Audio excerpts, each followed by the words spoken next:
Joining us now from New York, a man who finds himself in the middle of all of this.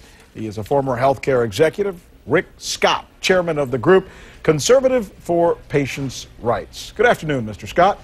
How are you doing? I'm fine. Listen, I want you to listen to what Robert Gibbs said just 2 days ago while we were airing it here at 3 o'clock on CNN. And I got the sense that he was talking about you, but let's listen to it together first. I think what you've seen is they have bragged about manufacturing to some degree that anger. I think you've got somebody who's very involved, a leader of that group that's very involved in the status quo, a CEO that used to run a healthcare company that was fined by the federal government $1.7 billion for fraud. I think that's a lot of what you need to know about the motives of that group. It sure looks to me like he's pointing his finger right at you. Do you think he is? I think he was. Yeah. Do you take credit? I was just having a conversation with Eric Bollert, and I said, look, this guy has got this website. In fact, I'll show it to the viewers again. There's your website right there. We'll take it all the way to the very top. People can see it. It's CPR, Conservatives for Patients' Rights.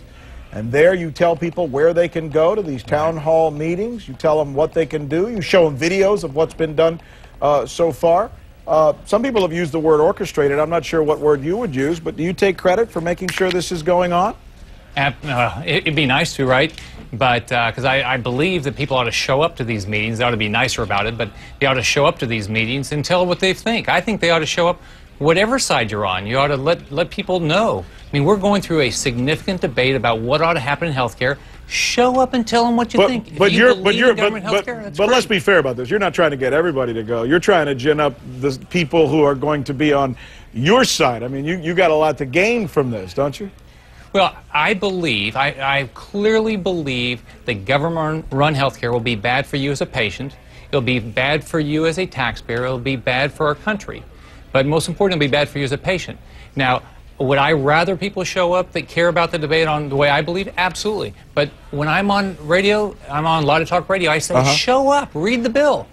But you know, let's talk about this, though. I mean, the accusation that the White House was essentially making, one that you haven't challenged yet, to my knowledge. Maybe you will here now.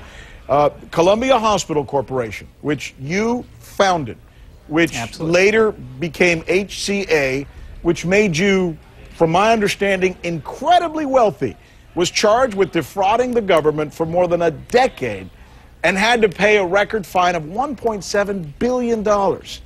I mean, some would argue, and it would be hard to say they're wrong, that you would be the poster child for everything that's wrong with the greed that has hurt our current health care system. People would ask, why should they listen to you? Well, you don't have to listen to me. You should look at the facts. You should read the bills. Now, if you want to go back and look at Columbia HCA, you should love what we accomplished. One, healthcare costs when I got into the industry in '88 were 16% a year inflation. When I got out in 1997, they're less than 1%. We had the highest patient satisfaction. We had the best outcomes. Now, if you were in the hospital business in the late 80s, you went through Medicare investigations. President Clinton expanded the investigations. They said if you made a mistake in your filing, that was called fraud. Not only did my old company, Columbia HCA, but $1.7 billion, that's the highest ever paid in the history of the United States that your company ended up having to pay as a result of what you did by defrauding the government. No one went to jail. I was never accused of anything. Now let's think about it. $1.7 billion sounds like a lot. We had 343 hospitals, 150 surgery centers, over 100,000 patients a day. Now, let's look at the industry. Cleveland Clinic paid big fines. Mayo paid big fines. Yale paid big fines. Now, were they as big? No. But how many hospitals did they have? But you're the guy who's sitting here telling us that we can't allow the government to do this because it won't work and they might take over or do some things that are wrong.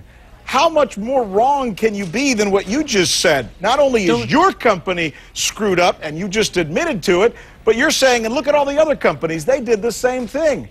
No, I don't believe that at all. Doesn't sound to me like a sterling system that we have, does it? I think that's right. You ought to fix the system. You ought to say, why do we have 135,000 pages of Medicare regulations that people work their tail off? The hospital industry to this day works its tail off to do the right thing. But don't believe me. Read the bill. Decide, do you want your taxes to go up?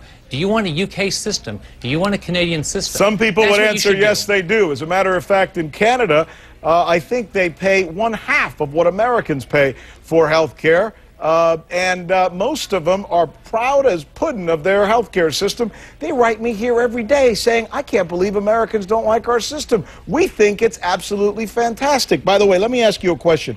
Your company was accused of something called upcoding. That means they treated patients for something minor, but charged the government, the taxpayers, for something expensive. Rick, that was the accusation. Idea. Is that true? Rick, I have no idea. I never did anything with Medicare. I started a company. I bought hospitals. I bought HCA. I bought all the Humana hospitals. All right, well, let me ask you this one then. Here's the other accusation. As I was reading about what some people say your company may have been involved in.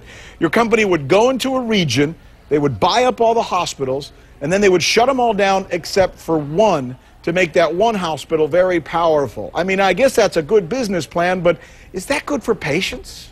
Absolutely. Now, first off, that didn't happen. We did buy 20 hospitals that we consolidated. It goes on every day, and not every day. It goes on throughout the country all the time. It's happened since before I got in the business and afterwards. But here's the reason why you want that to happen as a patient. Okay. You want to make sure that your hospital has the best equipment.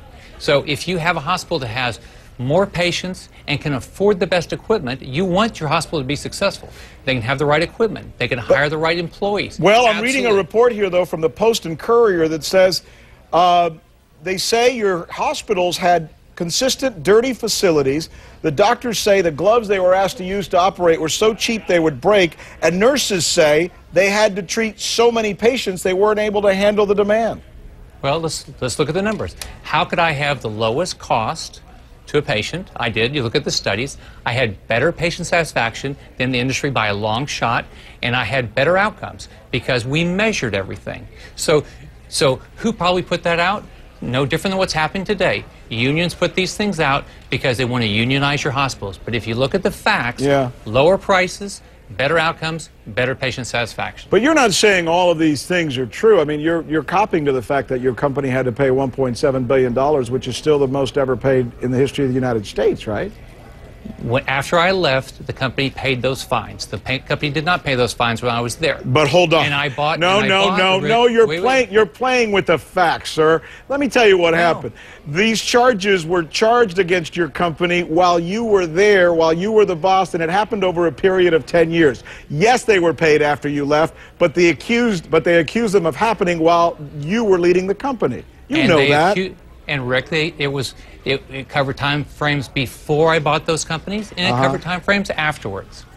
I guess the point I'm making is, though, look, people are going to look at you as the guy who's telling all these people out there, which is your right as an American, and good for them for wanting to get out there and have a point of view and be passionate about their money and their tax money. But some people are going to look at your record and some of the things that you and I just talked about and say, this is the guy who's leading this charge? Is he the one that we should be listening to? Not exactly a perfect past when it comes to what's right for taxpayers and patients. Absolutely. If you care about patient satisfaction, if you care about cost, if you care about quality, you absolutely do. All right, Rick Scott. You know what? Thank you, sir, for taking the heat and taking the questions. We appreciate having you on. All right, thank you.